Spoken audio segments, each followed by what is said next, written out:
those of you, there we go.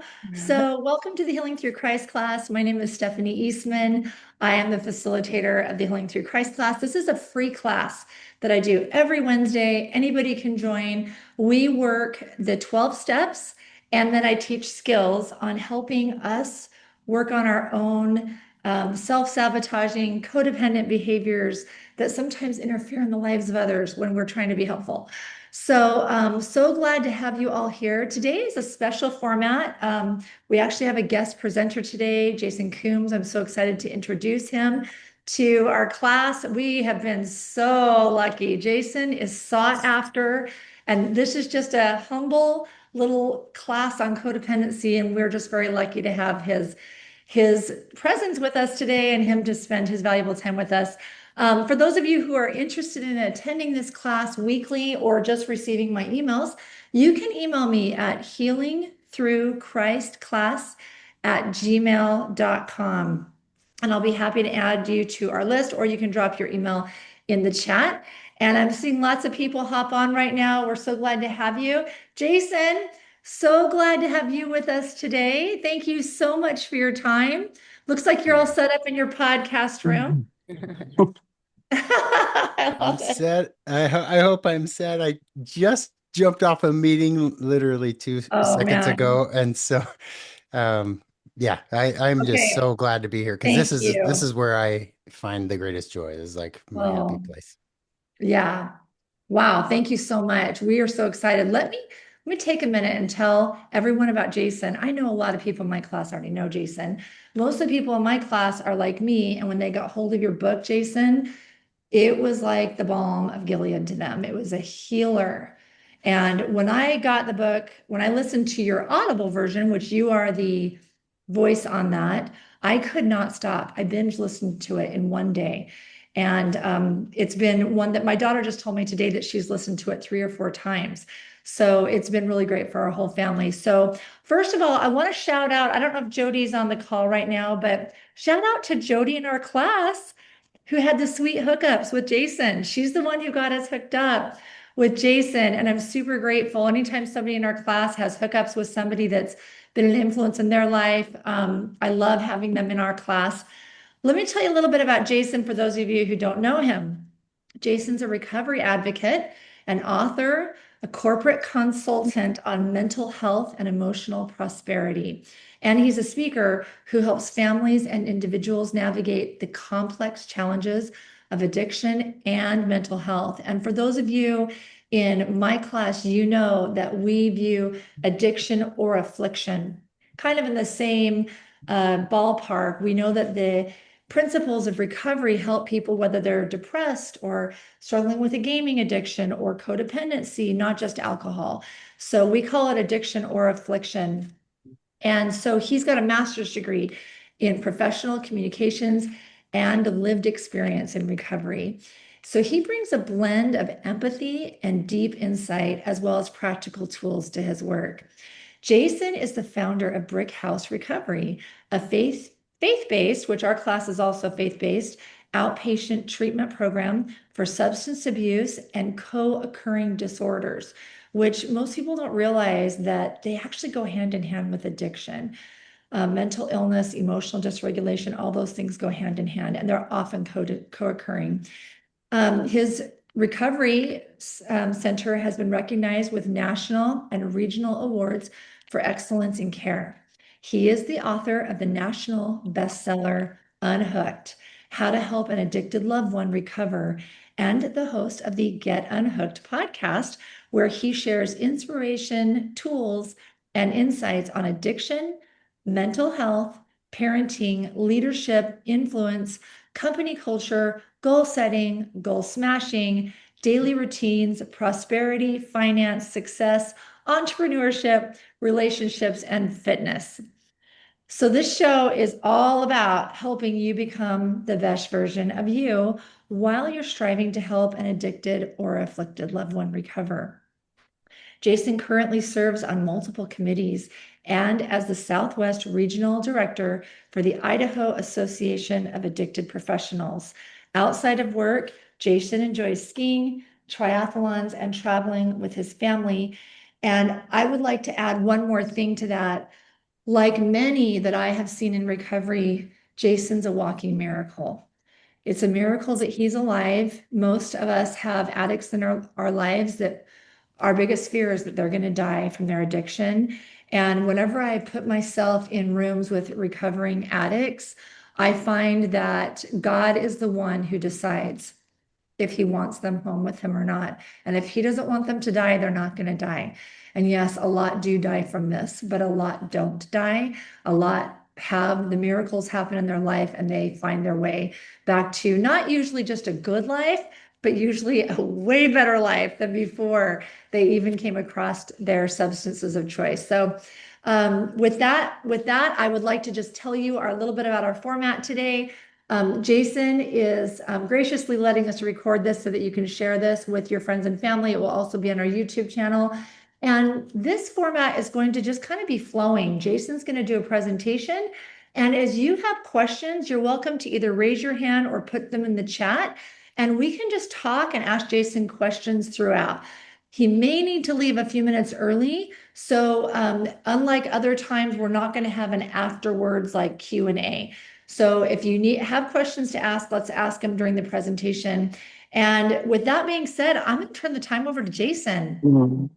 Well, thank you first and foremost to the individual who offered the prayer and inviting the spirit of recovery in here.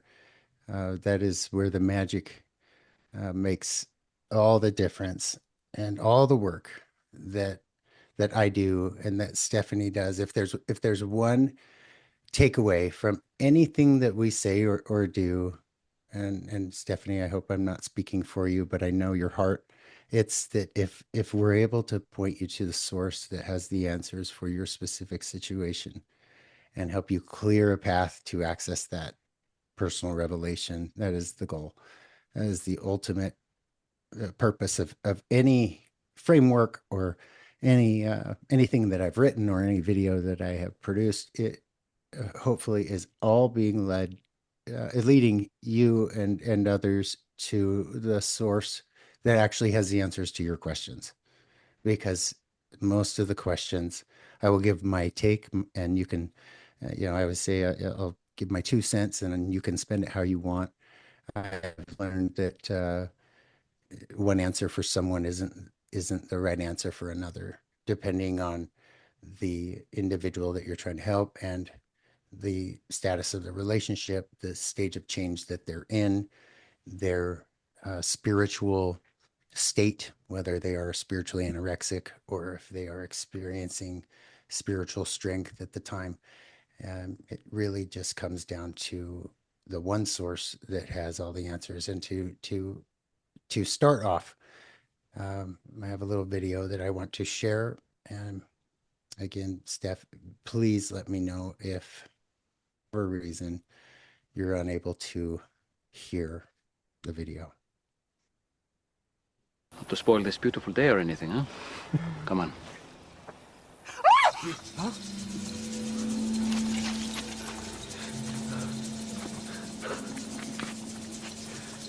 It's a leopard. Stay back. Cover your mouth. Don't breathe his air. Don't come any closer. It's okay, John. It's okay. Rabbi, you cannot. His disease. You.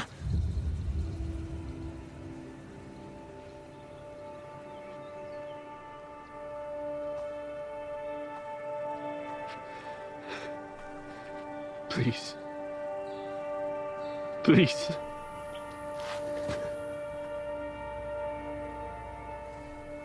Please don't turn away from me. I won't. Lord, if you are willing, you can make me clean. Only if you want to, I submit to you. My sister, she was a servant at the wedding. She told me what you can do. I know you can heal me if you are willing.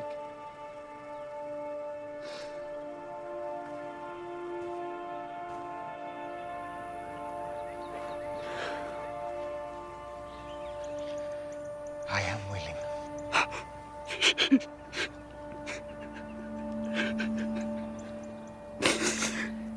Be cleansed.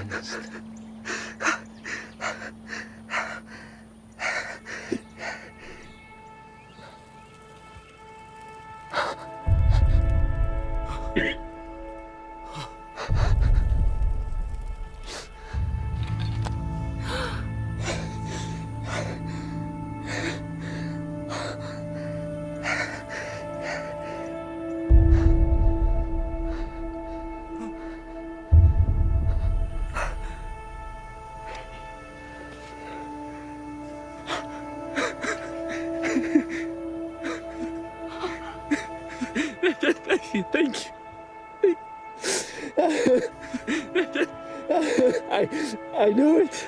I know it. I know it. What can I ever do? Do not say anything to anyone. You don't seek your own honor. Please just do me this one thing. But what do I tell people? Go. Show yourself to the priest. Let them inspect you and see that you are cleansed. Make the proper offering in the temple as Moses commanded. And go on your way.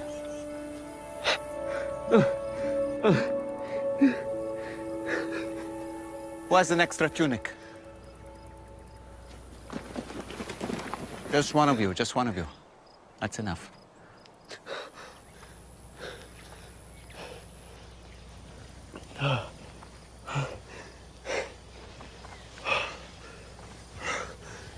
Green is definitely your color. Not too shabby.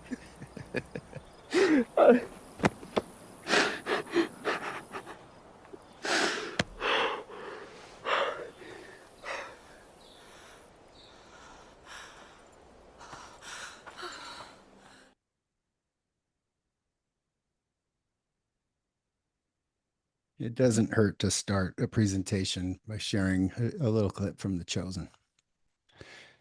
That one hit me today differently.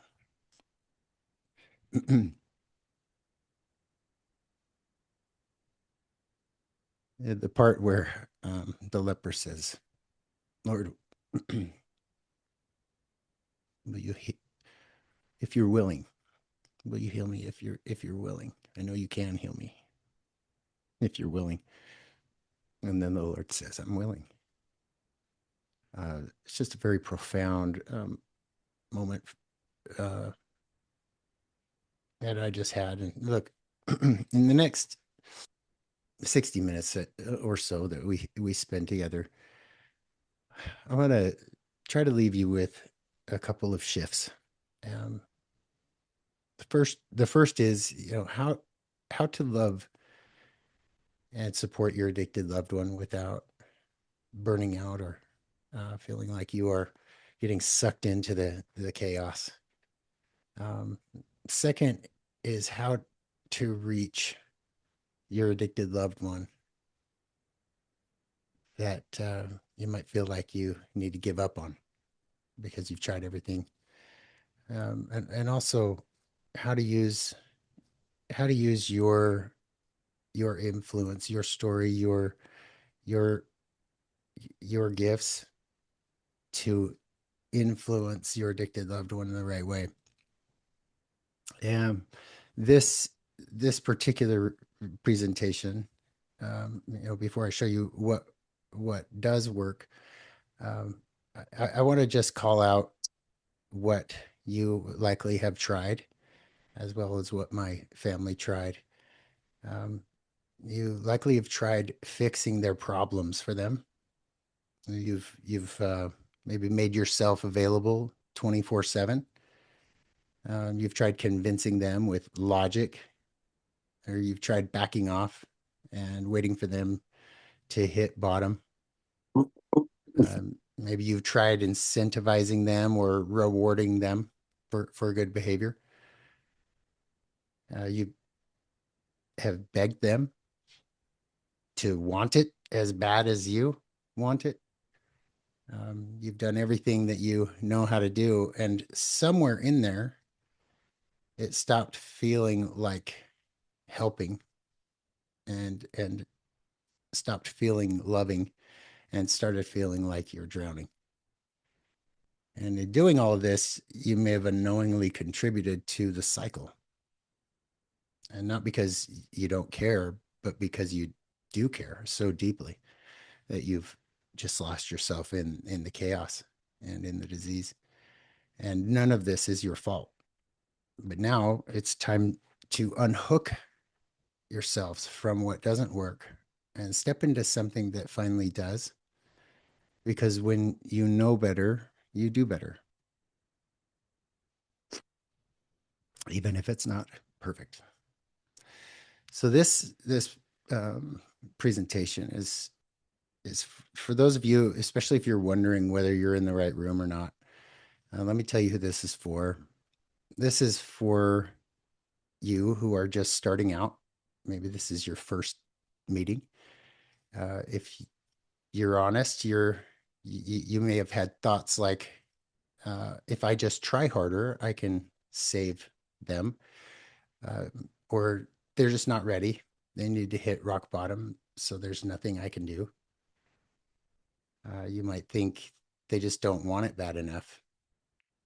And the big one is, who am I to even help anybody? Who am I to make a difference? And some of you have been doing this for a long time. Jody, for example, who invited me here. Thank you so much. Um, you may have thought, like, I've been doing this so long, I just got nothing left to give. Or maybe you've become a little numb and you think I've just stopped expecting him to change or her to change. Or maybe some of you feel like they're just a lost cause. Or is this as far as I go? There is nothing more that I could do. So wherever you land on that list, you're in the right room, because every one of those thoughts is something that I used to believe too. And by the end of this hour, I hope you feel like we've taken all of that apart, or at least begin to crack some of those open. No, growing up, all I really wanted was to feel like I was enough. Wanted to feel normal, to feel peace in my own skin. I wanted to belong. What none of us understood back then, that my brain it came wired differently. Like, I didn't know that I had anxiety disorder. I didn't know that I had ADHD. Neither did my parents. So feeling normal was the one thing that I could never quite reach, until I figured out at a young age that I could quiet the noise in my brain and take off the edge for a little while and feel okay. If I just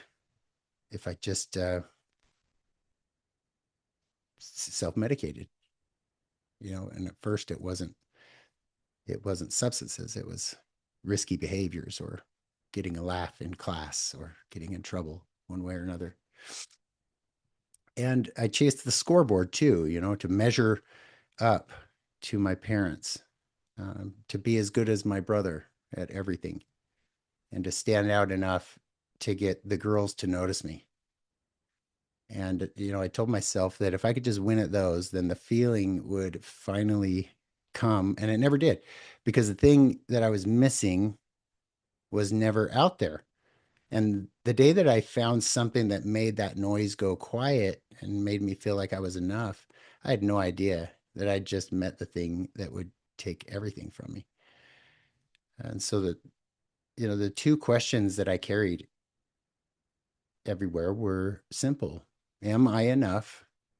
And do I have what it takes? And I think most men, I can't speak for all people or women, but I will just say my experience with most men is that these two questions are common. Am I enough? And do I have what it takes?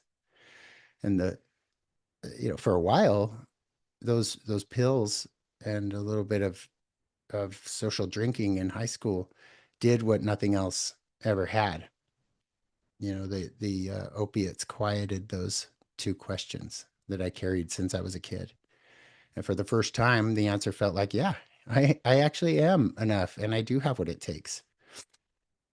I could keep that polished professional life going, and I could look the part, and I could hold it all together on the outside, while on the inside, I was disappearing. And after I graduated from college, a coworker had introduced me to Oxycontin, and it was right after a car accident that I was in. And that was a part of, uh, well, he introduced me to a shady pain management clinic as well. And before I understood what was happening, I'd been swept into what turned out to be one of Utah's largest Oxycontin drug rings. And then came the spiral. You know, I was doctor shopping, I was working the system, and I was losing control faster than I could cover it up. My parents could tell that something was wrong, but when they asked why I was so skinny, I just told them, "Oh, I'm just training for ski season that's coming up," even though it was like March and ski season was like a year away. Or whenever I needed money for bills, I led with all the good things that I had coming and the deals that were about to pay off in the sales position that I was in, and how I would pay them back real soon if they would just loan me the money. And that kept going, and then I got laid off, and I tried to keep that a secret until I could no longer hide it anymore. And it all started coming apart from the top down. The doctor's clinic got raided, and the doctor who had been feeding my addiction was indicted on 83 felony counts. And that supply that had been holding my polished life together was gone overnight. And I told myself that I would find a way to manage it. And I always believed that I could manage it. And that was the lie that was underneath everything. Um, I'm going to share an image that I think helps this story a little bit. This is the doctor that was running the drug ring, and this is the org chart that he was running in the Salt Lake area. And down here is little old me right there. And it's really blurry, but as you can see, it's set up like a multi-level marketing company where there were recruiters, and the whole thing was set up that way. So yeah, the consequences increased, and it got trickier and trickier to manage the addiction. And it turns out that I wasn't just a patient that had a little whiplash and a bad back. When the investigators mapped the whole thing out, not only was my name on the chart, but that's when I discovered that it was the largest Oxycontin drug ring in Utah that I was a part of. And, you know, I was the guy that spent his whole life trying to measure up, to look successful, and to prove he had what it took. And now I'm a felon, charged with 4 felonies and 2 misdemeanors. So it was a hard time for me and for my family. And the deceit continued, and that all led me to living down here.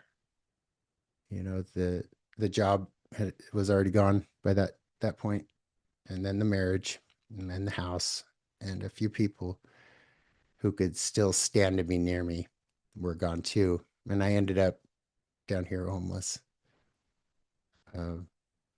by Pioneer Park in Salt Lake City, and every single thing that I'd used to ever prove I was enough, the title, the image, the relationship, it got stripped away, and there was nothing left to hide behind.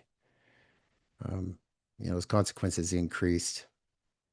You see my 6 mug shots, the felonies.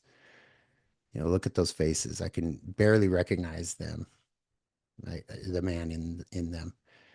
Every one of those photos was basically the world and the destroyer answering the question that I had been asking myself since I was a kid. Do I have what it takes?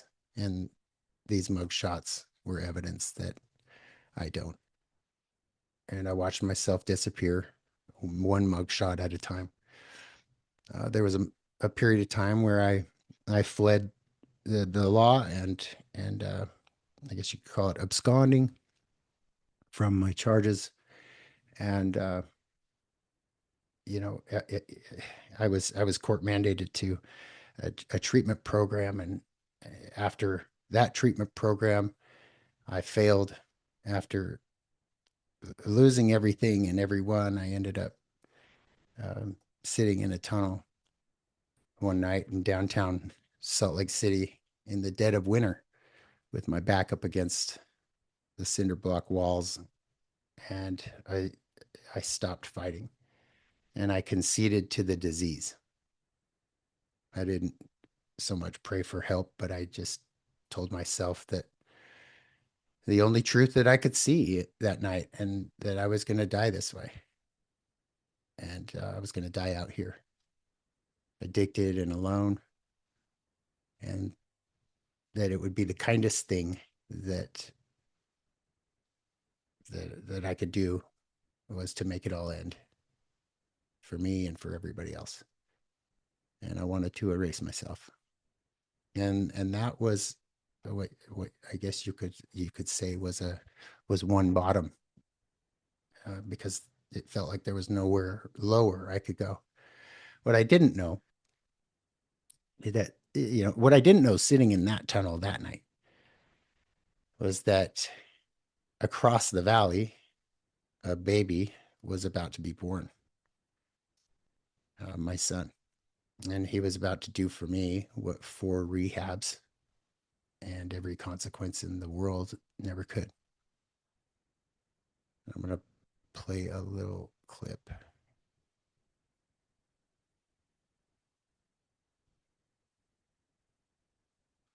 Just make sure my sound's on. I watched through that glass for 1 week as he fought for his life, as he fought for each breath. Seeing him fight brought those questions up to how can I fight like this? How can I change and become a birth father that he could be proud of? How can I rise up to this occasion so that he doesn't grow older and look back and think that his birth dad was a junkie and didn't love him and just gave him away or threw him away or whatever the thoughts might be, but to rise up as a birth dad and to change my life for him. There is definitely more to that story, and the reason I share it is that was the moment that everything changed. I held my son for the first time, his tiny hand wrapped around my finger, and the whole room disappeared. And for 4 years, I'd been asking myself those same 2 questions in my disease. Am I enough? And do I have what it takes? And looking down at that perfect little face, those questions changed. It stopped being about me. It became, could I become someone he'd be proud of? Could I be a man my son could look up to? In my book, I call it the shift. And that's exactly what it was. For the first time in my life, I had an internal reason to change, not just for the judge or for my ex-wife or for my parents, but for him. And I wanted him to know that I wasn't just a junkie that gave him up because I didn't love him. I wanted him to know me as his birth father. And I wanted a comeback story. And that night I found a real reason to live. But here's what nobody tells you about finding a reason. A reason is not the same as the power to act on it. I had every reason in the world to get sober after Nate was born. and I still couldn't do it. I tried to white knuckle it on my own for 2 more years. And a few days or a few weeks, I would get and stay sober, but then right back to it because the hooks were too deep. The disease had progressed too far.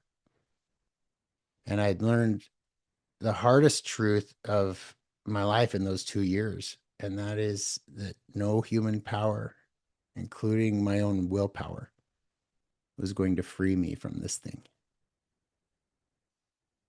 And wanting it wasn't enough. I'd found my why, and I still couldn't find my way out. So what changed? You know, it all came to a head. I recall the afternoon that the DEA raided us, and I got slammed up against a wall. I was cuffed and questioned and let go, but they followed me for 2 weeks. And the paranoia, the using, the no sleep finally caught up with me, and I ended up barricaded inside a crack house in a full drug-induced psychosis. You know, even after Nathan was born, even after I discovered my purpose. And that's how powerful this disease is. I did have a reason to live, but I was still going to die like that in that house.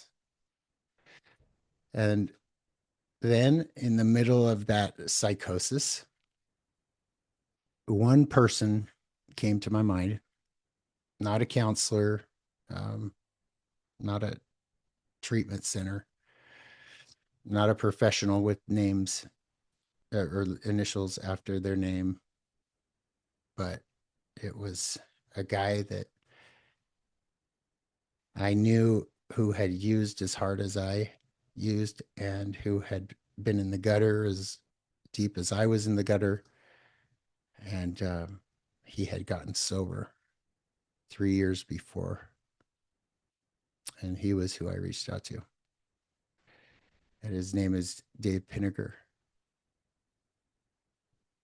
And with Dave's help, I was able to check into the ranch down in Bluffdale. And I was introduced to a fresh new view of the solution, which is what started as a belief in a higher power has become a deep faith and personal relationship with a savior who said he was willing to help when I finally asked him sincerely. And he rolled out the red carpet for me. The guy that was sitting there in the tunnel, ready to erase himself, ended up building a life. And over time, I got remarried. I'm raising a family. I went back to school. My wife, Brian, and I opened up our own treatment center. I wrote a book. And 17 years later, I think the thing that is most important to me outside of my marriage and my twins is that I have a beautiful relationship with my birth son, Nathan. And he's 19 now, by the way. I have my parents and I are best friends because they engaged in this work and they became involved in family programs just like this. And they immersed themselves into the process of discovering how to help me the right way. They finally started putting down some of their weapons, I guess, the old tactics, the old techniques, the old default defense mechanisms that they would use to try to change me and deflect their own stuff. And they began to start working on themselves individually and working on their marriage. And they began to travel again. They began to save money again instead of pour it all into my problem. And they were able to walk through the steps to surrender and really feel the freedom that comes with doing this work, regardless of whether or not I was going to change. You see, they started this process long before I did, in terms of being sincere. They started the process in my first treatment program. That's when they joined a family program, and they continued to do the work while I was going through a lot of those spirals through 5 programs and all of that pain that I already described. There's one other little clip that I think it describes a little bit of what it's like when we're trying to help someone with, well, trying to help anyone. I'm going to share again here. Okay, so I bought this cheese in your shop. It cost me $40, and when I got it home, there was a hair stuck to it. No, I don't have a receipt. Nevertheless, I would like my money back. Oh, really? Oh, really? You don't take cheese back, do you? Okay, well, I'll tell you what I'm going to do then. I'll tell you what I'm going to do. What am I going to do? I am going to go online, and I am going to write your unsanitary cheese shop a scathing review on Yelp. Boom! Mic drop. Ha! Ho. Hi. Is everything okay? Yeah, it's all good. It's just turning some cheese. You sure? Do you need to call anybody? Thank you, sir. That's very kind. Okay. So, I bought this cheese here. It cost me $40, and there is a hair stuck to it. Oh, yeah, we can take that back. Wait, what? Here. Wait, Okay. Take this. Your next purchase is on us.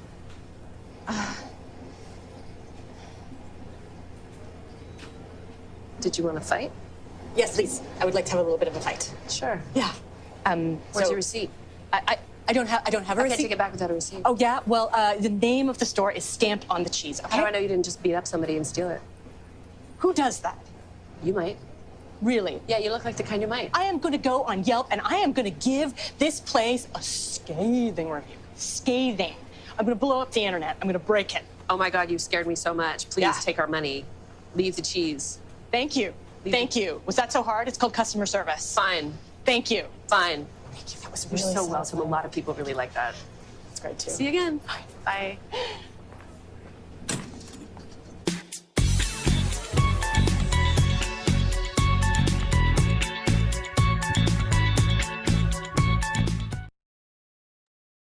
There's one more I want to show you.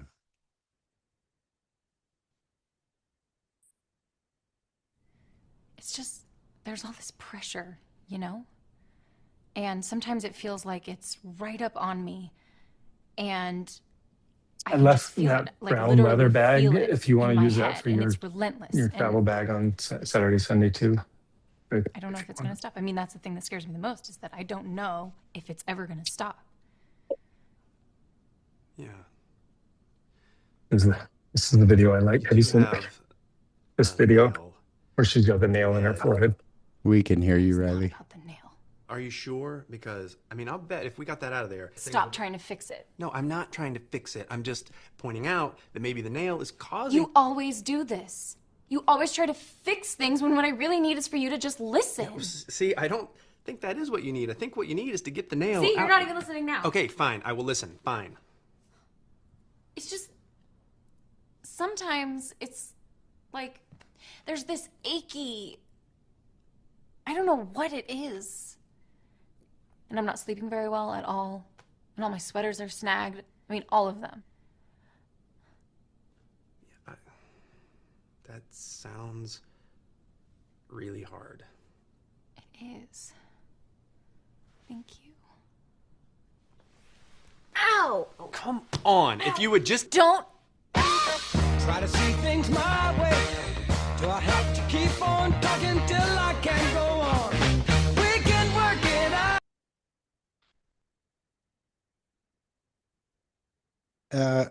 Obviously, we can relate to these in our relationships, but specifically as I reflect on how I've tried to help the addicted loved ones in my life, um, I default to some of these behaviors. I want the fight. I've prepared it. I've thought about it. I want to feel like I'm understood and I'm not seeking so much to understand. And this process really is about unlearning by becoming aware of how we operate and stepping into a new perspective, into a new framework and a new paradigm to operate from when it comes to substance use disorder. And the cool thing is if you master this, you can apply it in all your relationships, in all areas of your life, and it helps. Really does.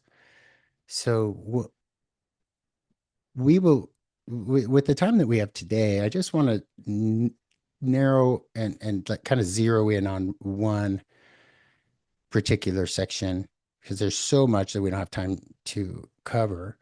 But I would encourage you to devour Unhooked. There's a ton of frameworks in there, and of course, I'm working on additional ones that I will leave the resource with Stephanie so she can share it with you all if you would like to join my free weekly coaching call or things like that. But the area that I want to zero in on is first and foremost, like I almost burnt out of this work when I began because I believed, and you can relate to this, I believed that if I just care enough or if I just pushed hard enough, then I could make people change.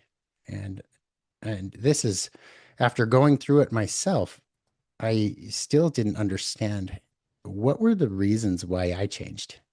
What were the things that the patterns that were used on me, the techniques, the strategy, like who were the key people that influenced me, and how can I take all of that, make sense of it, and then deliver it to you so that it's a simple and something you could apply today. And it all really started as I was burning out.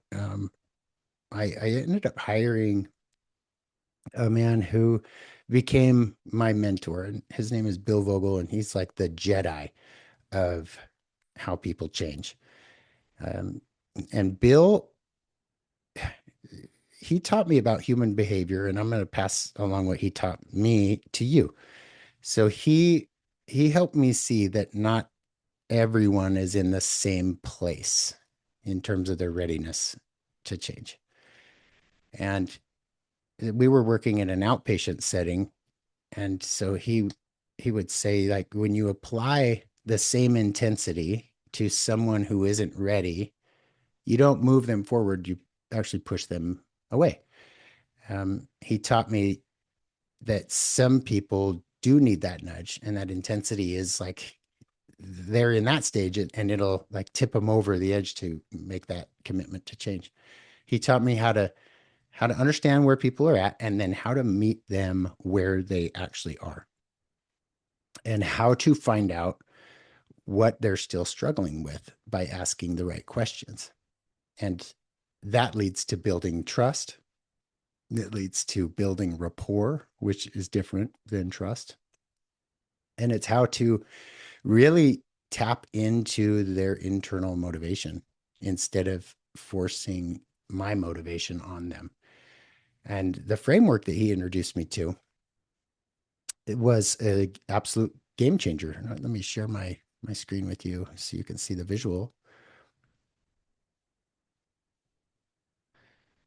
So the stages of change theory, or excuse me, theoretical model. Let me grab my notes here. Together, over the years, we ended up using this model to build a culture around it. And that's how we have tested it with thousands of individuals and families. who are stuck in the chaos of addiction. So this isn't just theory, it's a simple, repeatable, stage-based way to guide a person from denial and resistance, which we call contemplation, through the stage of contemplation into preparation, action, and all the way through to transcendence. Now, the key here is, you notice ambivalence is wrapped around the whole way.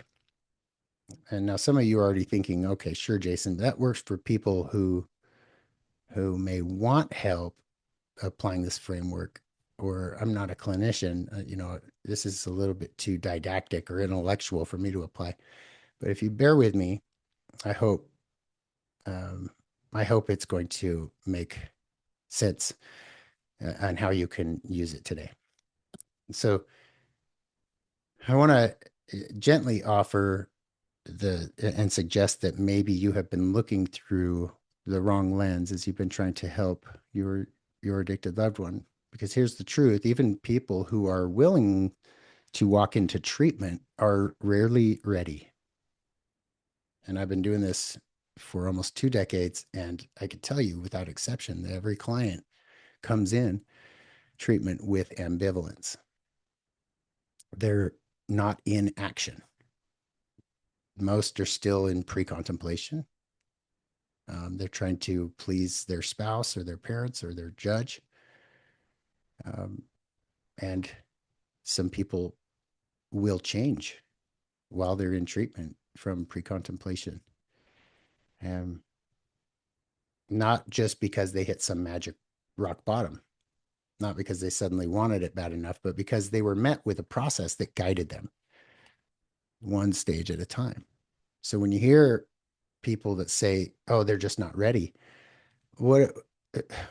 that may be true, but what they're really saying is they're not ready, so there's nothing I can do.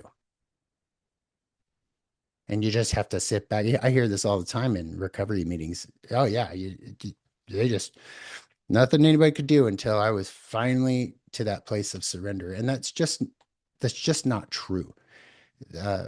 Because there are things you can do at every stage to influence an individual. And when you learn that right strategy in that stage, then change isn't just possible, it becomes predictable, actually. Now, this isn't manipulation. This isn't a framework that gives you, I'm not trying to bolster your ego and think that you can apply this to better control people. If anything, it gives you an awareness and understanding of how little control you actually have. And I thought I finally had it when Bill introduced me to this, and in another way of looking at this, I labeled them with numbers just for purposes of the next graphic, but this is the same stage of change model. And in the next staff meeting, Bill walked in, and he drew this out by hand because he could tell that I was a visual learner, and he said, "Look, these are the 6 stages of change. There's the not ready, which is stage 1. There's the getting ready, which is stage 2. There's the ready in stage 3. And then there's the other stages. And most of the people, all of the people that we are working with are in stages 1, 2, and 3. And then he said, stage 6 is relapse, because we had been staffing someone who had relapsed, and it was like, should we kick them out of the program? Should we not? And I said, wait, you're telling me that relapse is a part of this change process? That's not what I was taught in the rooms or in treatment, and I'm not a therapist, but I'm not sure that I can buy that, Bill. And I felt myself getting defensive, and because it went against everything that I had been told. And Bill, in that calm, kind way of his, didn't argue with me. He just showed me. He explained that, look, relapse isn't the opposite of recovery. It's a stage inside of the cycle. And that the shame we pile on top of it is actually what keeps people stuck. And then that moment landed. something in me that loosened that had been clamped shut for years. If relapse is part of the process, then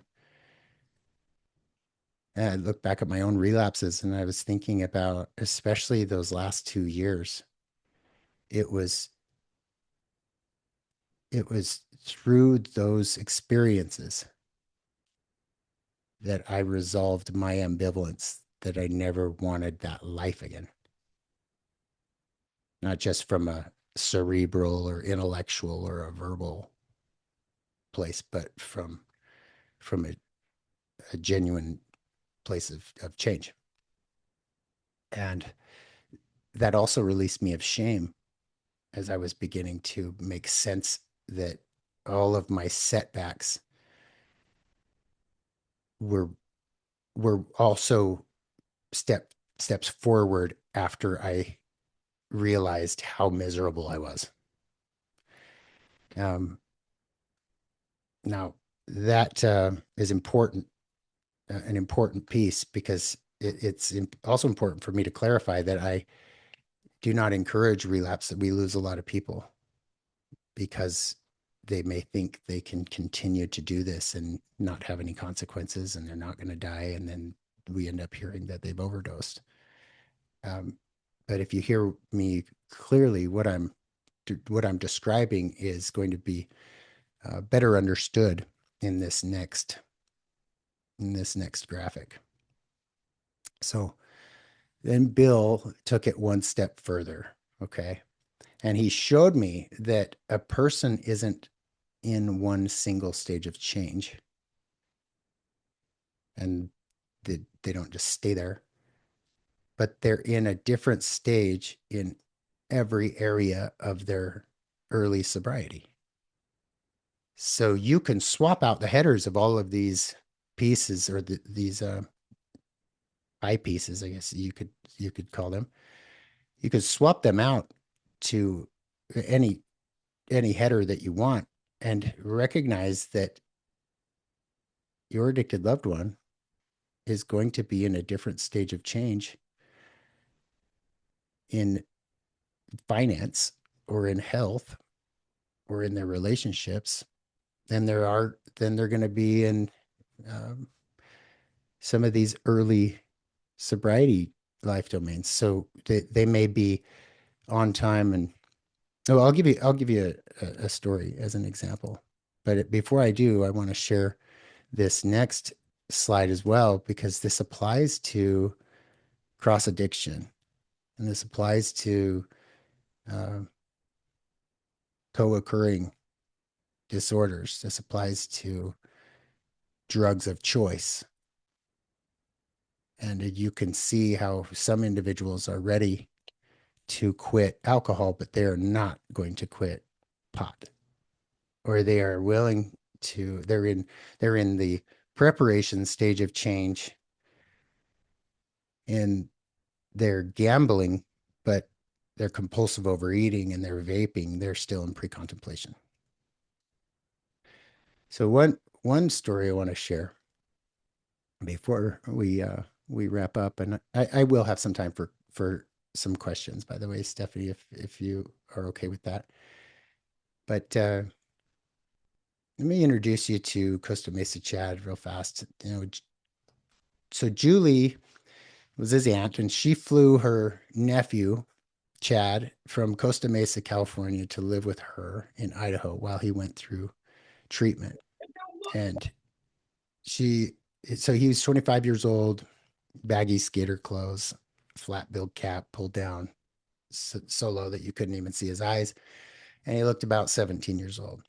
And he hadn't come to us because he was interested in change. The judge had ordered him to treatment, and the only reason that he was going to get sober was to stay out of jail, which is another way of saying that he didn't think he had a problem at all. So what stage of change would he have been in regarding sobriety?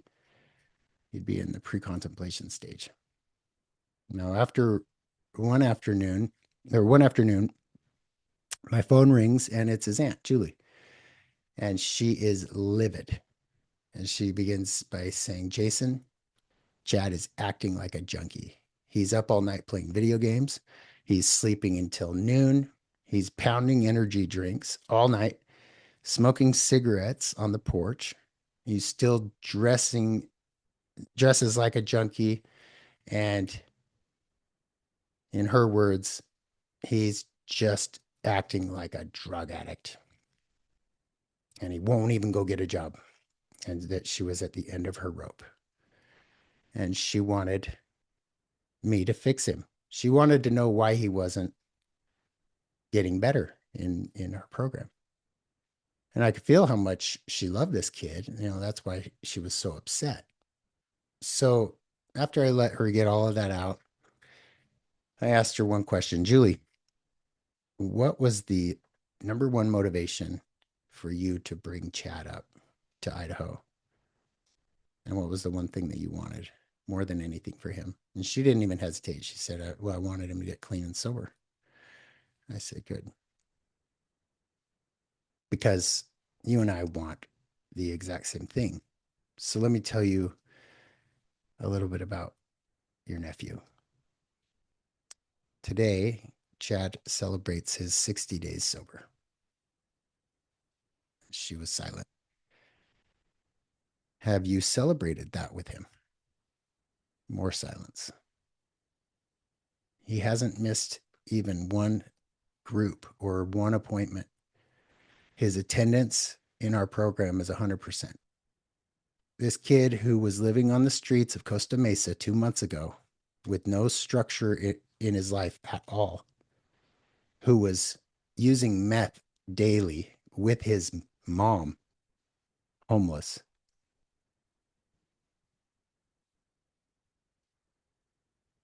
Here he is. And the day before you called me, so I said, yesterday, he sat in a group of his peers and he opened up and cried for the first time. He shared about what was underneath his using. And she went quiet because she hadn't seen any of that. All she could see was the video games and the cigarettes and the unmade bed. You see, Chad was moving. He was in preparation stage in the things that actually mattered, like his sobriety, his treatment, his honesty. He wasn't just moving in the areas that Julie was staring at and focusing on, because nobody changes everything all at once. You know, he was 60 days clean and she was so upset about his sleep patterns that she didn't even notice and took the time to celebrate his milestone. She was drowning in the thin things and missing the miracle. But notice something bigger, because this part is what it's all about for all of us. What Julie did in that one phone call is, like, she flew him out. She took him in. She paid for everything, right? And that is an important role that we play. You know, oftentimes we'll jump into the rescuer role. And then she got on the phone with me and she's furious and criticizing. He's acting like a junkie. And that's the persecutor role. And then by the end, she was feeling like she was defeated and that she got it all wrong. And she began to blame herself and feel bad for herself. And that's the victim role. So it's the rescuer, persecutor, victim, all three wrapped up in the same person. And we float between these roles. And this is called the drama triangle. And that's the same ride that I had been on with my clients. That's the same ride that I had been on with trying to help my sponsees change.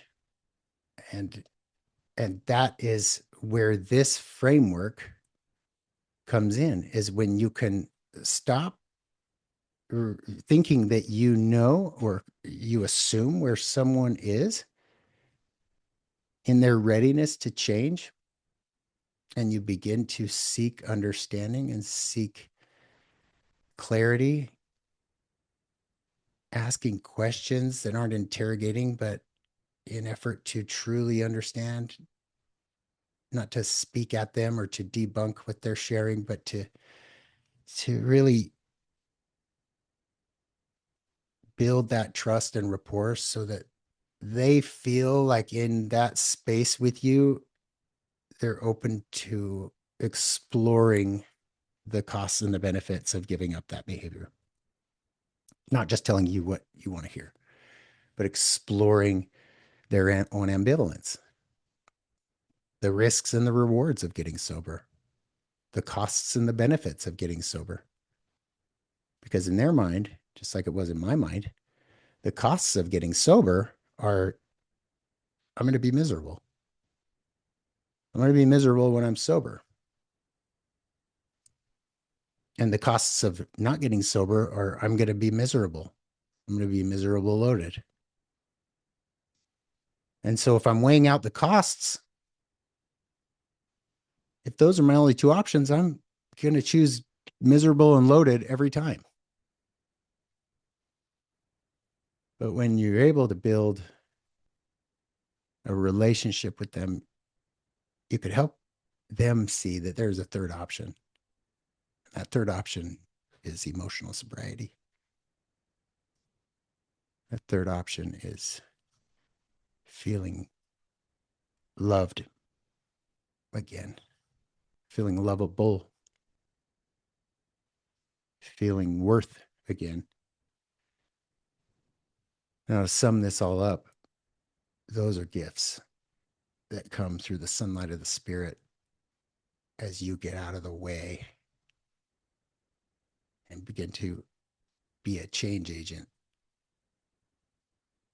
rather than trying to be the enforcer of change. But setting your timeline aside and knowing that this might take 5 rounds of treatment, this might take 2 decades, this might take, it's going to take what it'll take. Because if you've ever tried to quit something or start something, how long has it taken you? You ever tried to get on a diet and stay on one? You ever tried to lose weight and stay losing weight? It's a whole lifestyle change. And to keep it going, they got to have some, we have to have some real motivation to keep it going, some real benefits to maintain that new lifestyle, that new behavior. And so what can you do besides learning these frameworks and really like continuing this path that you're on of improving your awareness and immersing into your own recovery? What you can do is recognizing that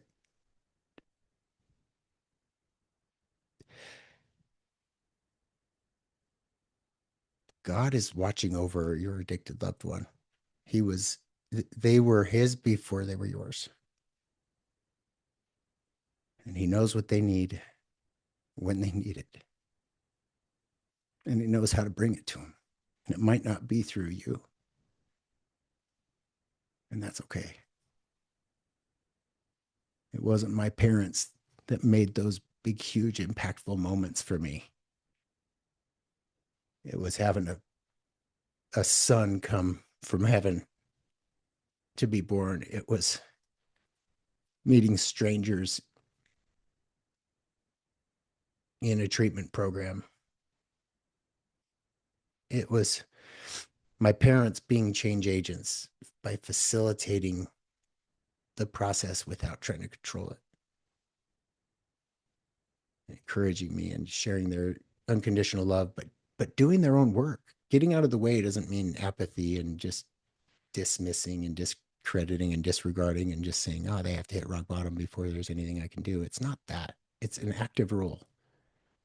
It's an active role of participating in your own recovery, looking at your own areas that you want to work on, looking at your own stages of change, and where are you in pre-contemplation or contemplation in your life domains that you could take a look at. And then when you come to your loved one, I'll tell you one example that changed everything for my mom before I play one last little clip is when I was just newly sober. I was invited back to have Sunday dinner at her house. And so it was me and my mom, and we were setting the table, and she was doing the cooking, and my dad was back in his office. And she said, Jason, I want to talk to you sometime alone, maybe after dinner or later. And I said, how about right now? And so we sat down at the table, and she said, hey, so I've been doing some work with my sponsor, and I've been looking at my wrongs, and I want to make an amends to you. And I was just quiet, like, what do you mean? Make amends to me? I'm the one that created all this hell. Like, I was the problem, not her.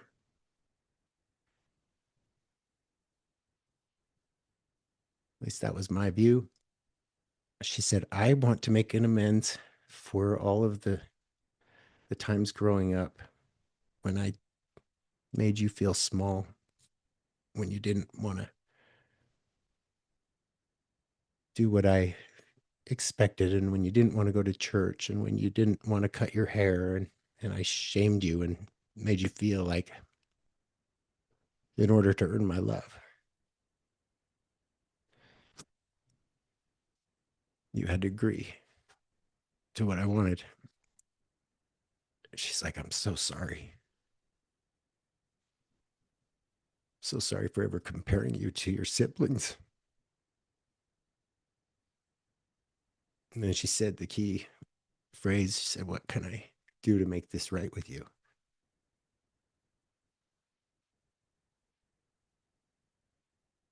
And that opened up a conversation and broke down more walls and barriers that had been up and been built for years between us because of the recovery work she was doing.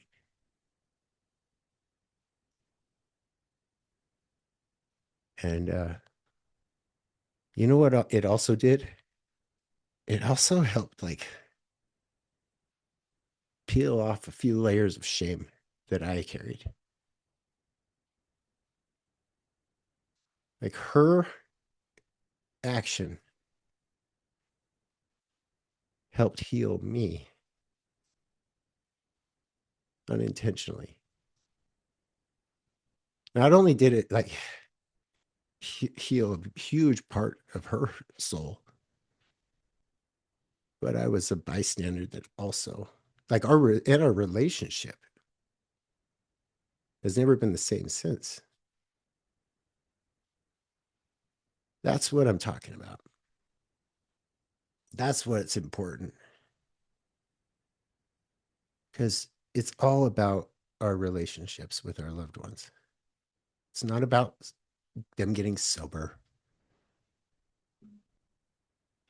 It's not about them doing what we want. It's not about them going to treatment. It's not about them. It's about us and how we show up in that relationship. And are we modeling what emotional sobriety looks like sober? Because if you're sober and miserable and you're telling them to get sober, they're like, why would I want what you have? Why would I ever want to be miserable and sober like you? Controlling and sober like you? You're telling me to be something that is unattractive.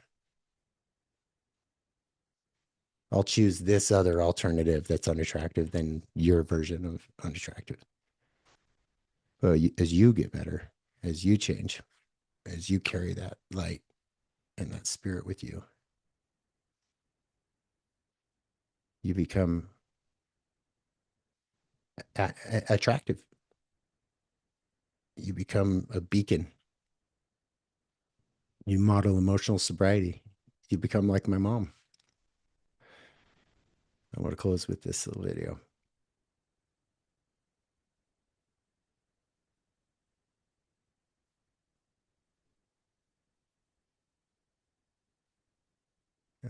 Hang on one sec while I get there.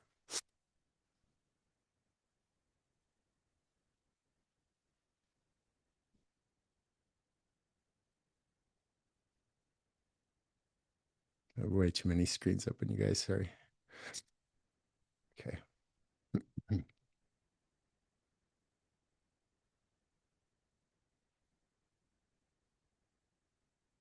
My son is an addict. When he told me that he was an addict, my first reaction were the words in my mind that said, Wait. Hold on. That's the wrong one. sobbing on the floor like.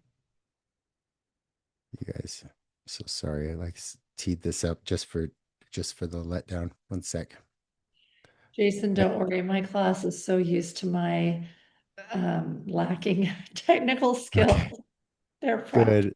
I had it trimmed to only 20 seconds in this slide for another presentation. And so it was going to be a cliffhanger anyway. So I stopped the cliffhanger so I could fix it. Now it's ready. So let me try this again.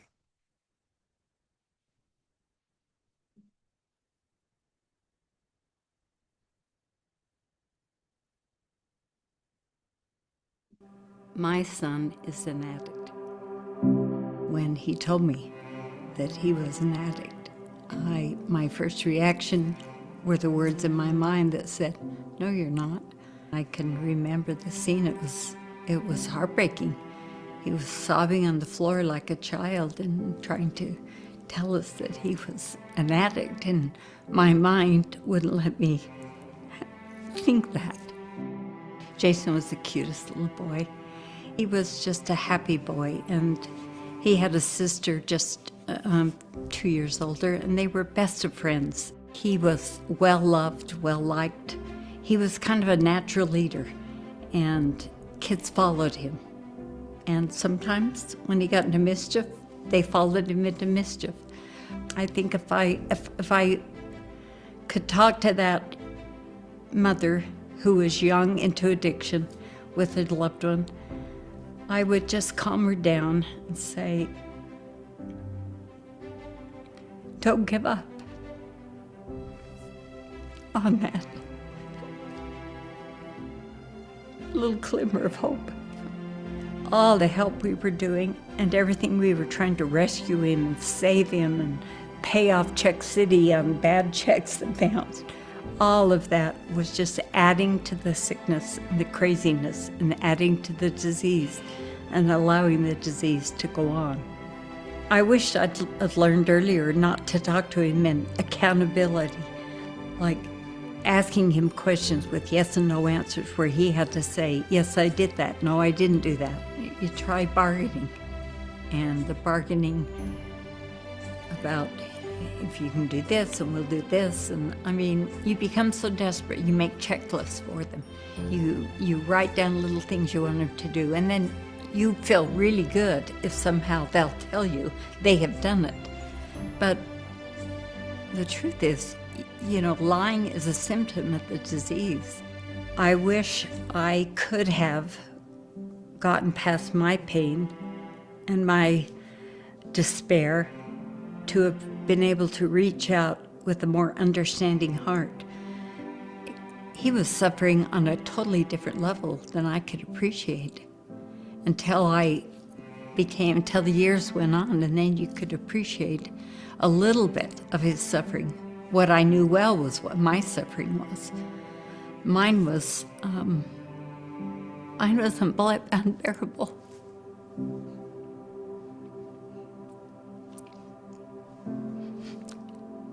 And there isn't a day you don't wake up where you don't feel that there is a cloud.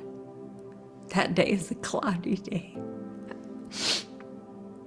And you get really good at when people say, how's your family? How's Jason? Changing the subject or just telling them, oh, great, and then moving on. As I began to read more and understand more, I realized that I was contributing. I was doing them unaware, but I was shaming him. And there were times that were not kind what I was doing. Things I wouldn't have even dreamed they were not healthy things that we were doing in our family. I knew I wanted to change him. I didn't want to ever do anything that would hurt anyone in the family again. I look back and I realized that it wasn't my goal as a parent, or nor do I think it should have been my role to have produced a child step by step that would turn out like this, whatever his checklist was looking like in my book. But the most power I ever had over Jason and with Jason through this whole episode was love. And I think my role as a parent, whatever his journey was going to be on earth, and it has been a doozy, is to just walk with him and love him and encourage him and believe in him. Through recovery, I can see my son as a person that I didn't know was in there, because he not only is sober, he's embracing the principles of recovery, of kindness, of taking responsibility, of serving others, of making amends with people, all the wonderful principles that are there. And I look at Jason now and I can imagine, I couldn't have imagined that much joy for him. I couldn't have imagined that much freedom for him. If you don't have hope one day, just think of Jason's story and Jason's mother and take some of my hope and realize that miracles can happen.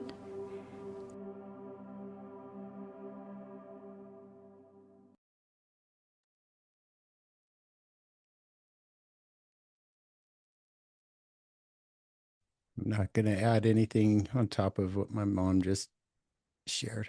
She knows better than I ever would what you are all experiencing. But I will just end with a capstone to say, when you know better, you do better. And don't beat yourself up for the mistakes, the errors, the missteps, the times that you got upset and said things that you might regret, because we're all doing the best that we can. There's no playbook for this when you're first introduced to it. So be easy on yourselves and just know that your healing is available. Your healing is underway, and that comes first. Stephanie, thanks for having me. Jason, thank you. I have to just say that one of the things that I felt here from you today is your very regulated nervous system. That's something that a lot of us in recovery are working towards, and appreciate that steadiness and the calmness, which you were able to talk about some pretty triggering things to us, and super grateful for that.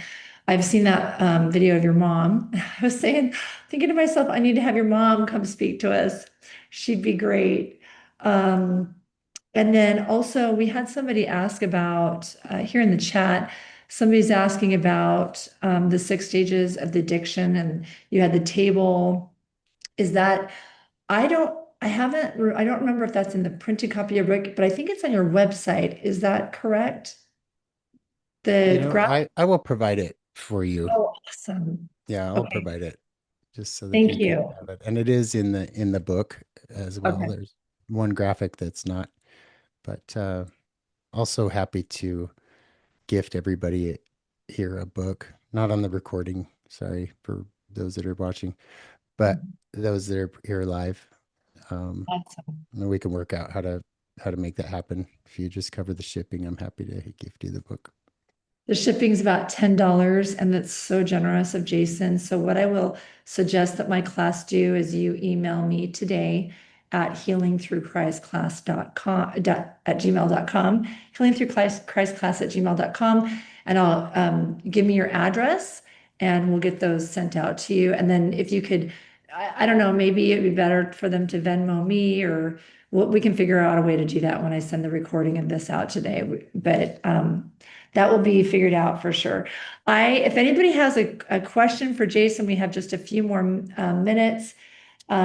If while we're waiting for somebody, I don't see any other questions in the chat. I'm just going to touch on a couple of things here. Jason, when you talked about relapse, that's one of the things that was really good for me to learn in recovery, is that yes, relapse is often part of recovery.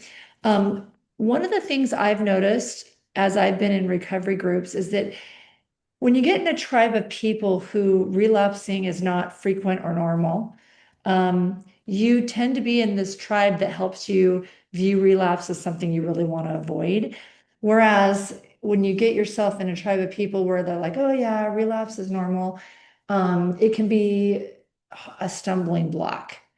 So when we've talked about this in my class in the past, we talk about relapse as normal, but we don't want to be constantly confronting the addict. Yeah, relapse is normal. Relapse is normal. We want to deal with it when it comes up in a very understanding, compassionate way. Is that accurate? Would you say that that's a healthy way, or would you have a different recommendation? I'm so glad you brought this up. So it's layered, particularly as it comes to substance use disorder. So let me try to unpack this so that we can make some sense of how I would recommend approaching it. The first and foremost, relapse is a part of recovery. Okay, that statement. Let me just dissect what we all assume recovery is. Okay, it's different for everybody. I have learned that when people are in recovery rooms, they'll say, if you want what we have, or if you want what I have, then you'll do what it takes to get it. And I'm looking at him, I'm like, man, your life looks so miserable. Like, and he's saying he's in recovery, but he's also an old guy, like preying on newcomers, dating newly sober women. Like, you know what I mean? Like, so, and not to slam recovery rooms, like I am a proud member of Alcoholics Anonymous, and my tribe is in there, but it's kind of like going to church. Sometimes you wonder how you are in the same organization with someone where you see things completely different and you live it completely different, but you're like, but there's like, we're both welcome here, right? So if you swap out the word recovery and you use the term relapse is a part of change, then it begins to settle in. Relapse is a part of the change process. Also, dissecting a relapse is important too, because a relapse is if you think about it in terms of readiness rather than actions, a relapse is a setback in one's commitment that they've made towards that change. So if I am in a contemplation stage of change, which is sometimes it can be like chronic contemplation, and I'm recycling through rehabs, I'm recycling through homelessness. I have periods where I'm doing well, I have periods where I'm not. And it's just this like overarching chronic contemplation stage, which I was in for years. The relapse itself might look like the readiness to change, the readiness to maintain that change is lost. Like you wake up one day and it's like, yeah, I made that commitment that I'm going to go work out and I'm going to change my lifestyle, and someone orders a stack of pancakes with syrup, and you have that thought like, okay, I will do this program of healthy eating and like another day, I'll pick it up tomorrow.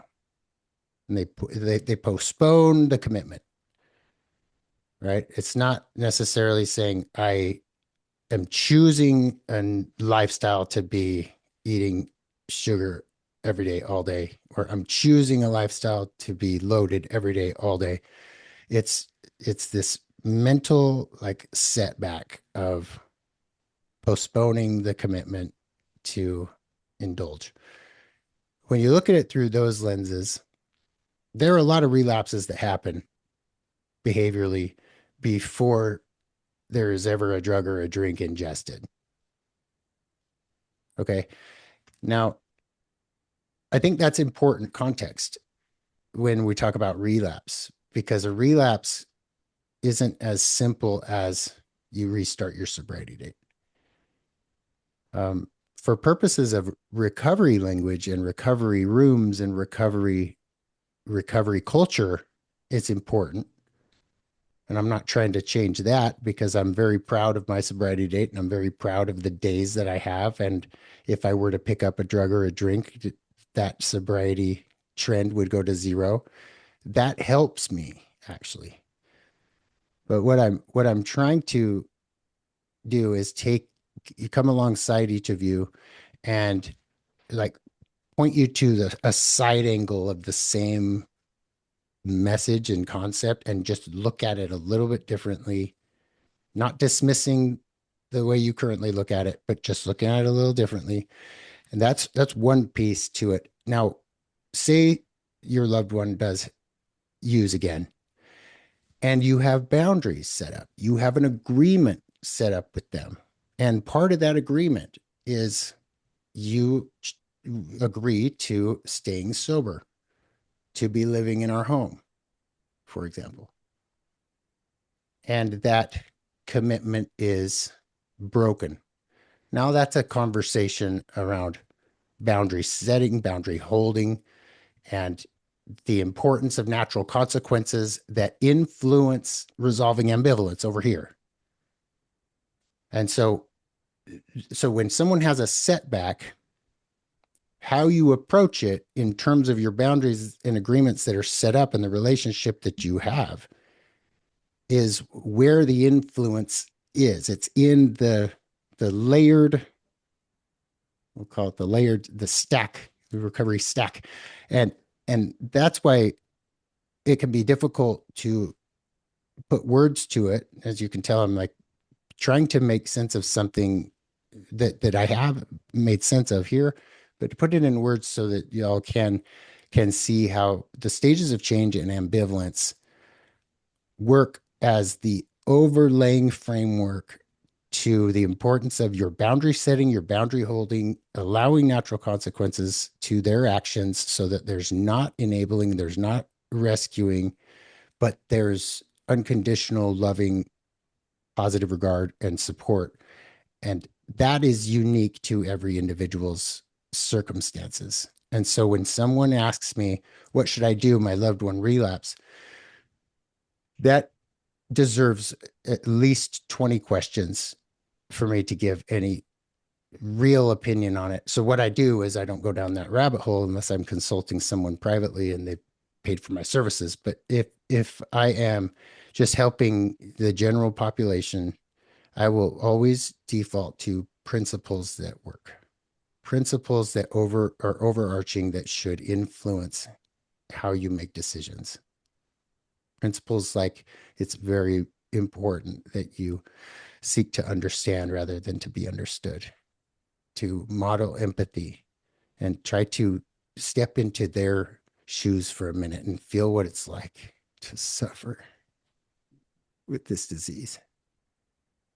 Even though on the outside, it's just maddening when you look at them. But on the inside, like that spiritually anorexic Holocaust survivor looking spirit inside that hasn't been nourished and hasn't been fed and has been dying in there. Like having some empathy for that guy or that gal, seeing past the disease.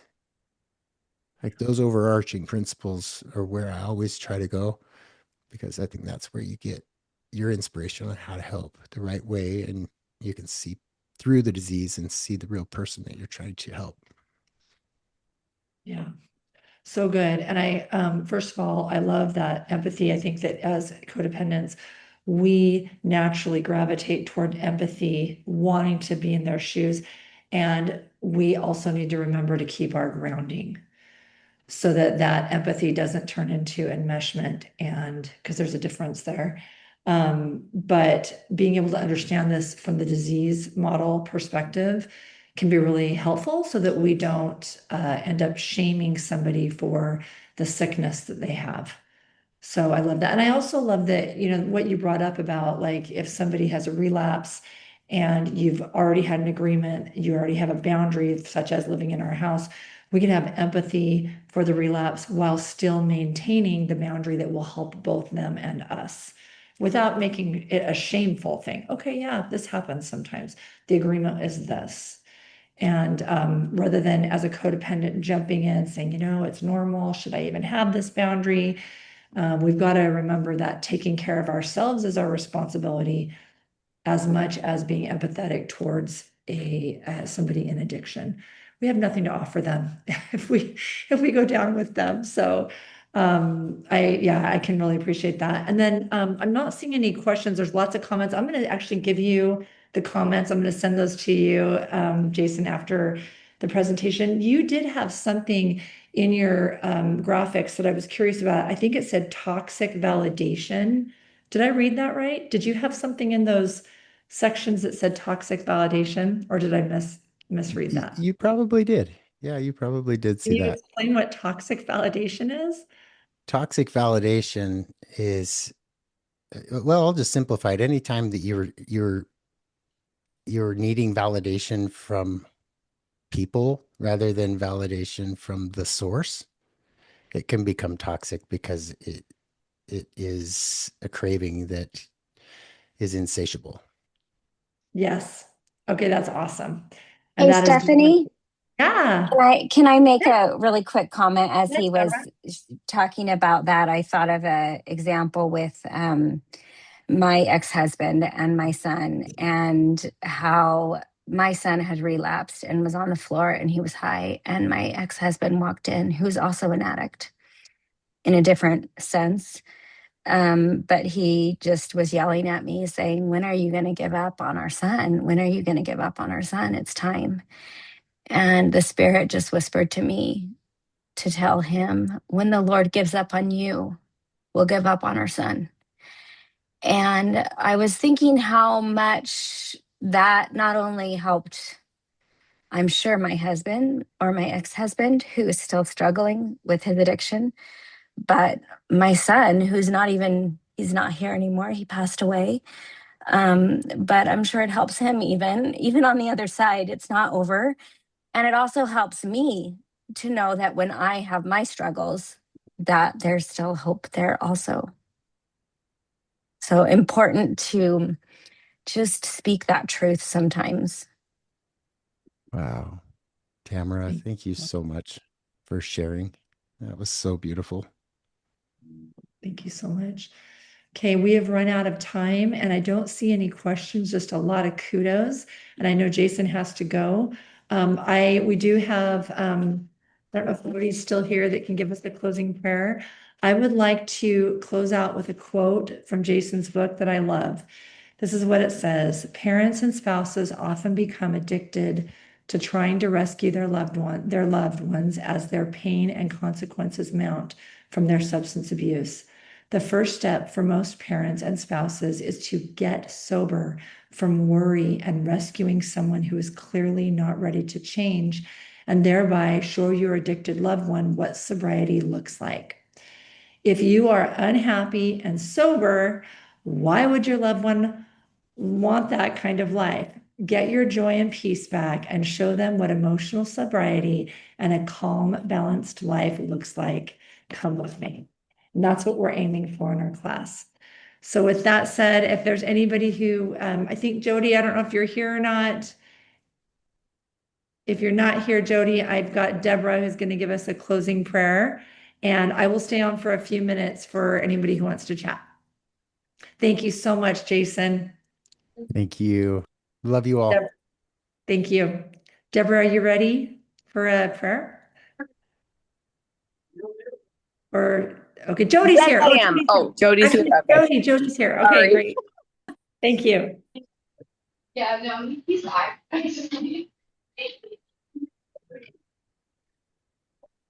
Yeah. Yeah.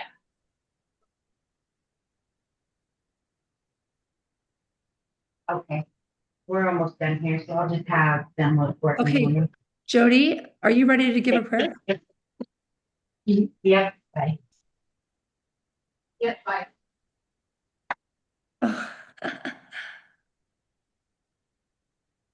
Are you ready to give a prayer, Jody, or should I have somebody else do it? Can you hear me? Oh, now we can hear you. Yeah. Oh, okay. Sorry, I didn't realize you couldn't hear me. Yes. Okay. Sorry. Yes. Thank you. Yeah, sorry.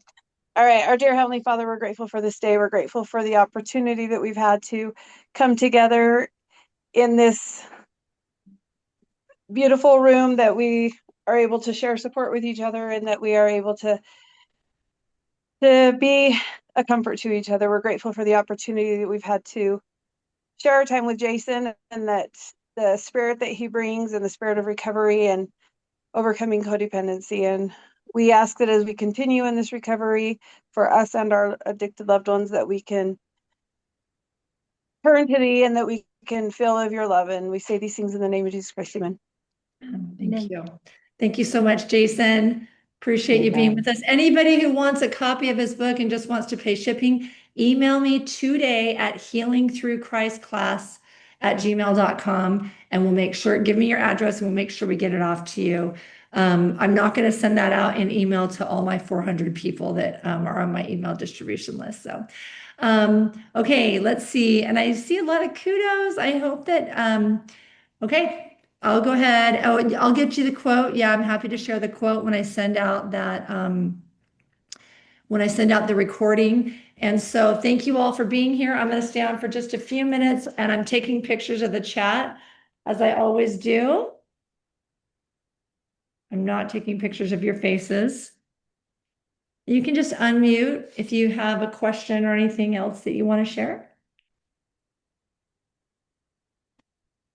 I'm going to send all these to Jason as well.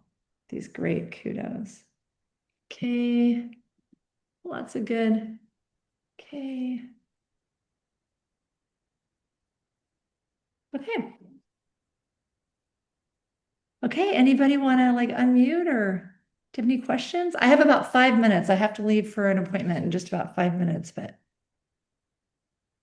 no one? I will say something. I just, this was just the cry. So good. My son is at a relapse, and so it was just exactly what I needed. So I appreciate you bringing Jason on and reminding me of who knew who I need to work on, and having that emotional sobriety. And so that was really good. So thank you. Thank you so much, Deb. You're the best. I love you so much. Okay, anybody else? Right back at you. Yeah. Hi, this is Shar Zackerson. Hi, Shar. Hey, are you my Stephanie that I've been chatting with? Yes, I am that Stephanie. Yeah. I'm so sorry. I made an avatar and I don't know how to get myself back on me. I'm impressed that you know how to make an avatar. Maybe you can come show me. I can teach the whole class like that.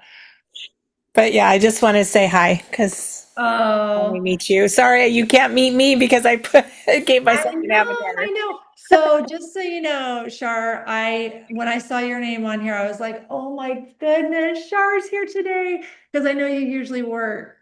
And so I'm Yeah, just so that's why I've been back and forth because I was working, but it was really I wanted to stay on.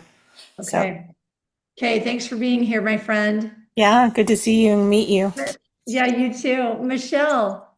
Yes, I just wanted to express gratitude for the presentation today. It was so point on what I needed. I had to have my 34-year-old leave my home. He was in another car accident Monday night, and I let him come home. It was not his fault. Well, it was a pedestrian that was in the monsoon storm. Anyway, he spent 2 nights with me, and I was just in a stupor the entire time until I realized why. And so it's like I thought he was at rock bottom, but he's still got a ways to go because he wanted to go gamble and take alcohol. So I am so grateful for today's presentation and for having the information to move forward. So thank you. Thank you, Michelle. One thing I want to add while you're here, Michelle, is I want to say this. Jason's thing that motivated him to get sober was his son being born. And most of the time, somebody who is struggling with addiction has to hit rock bottom, right? In order for them to want it. But Jason's example reminds me that it doesn't always have to be something bad that motivates them.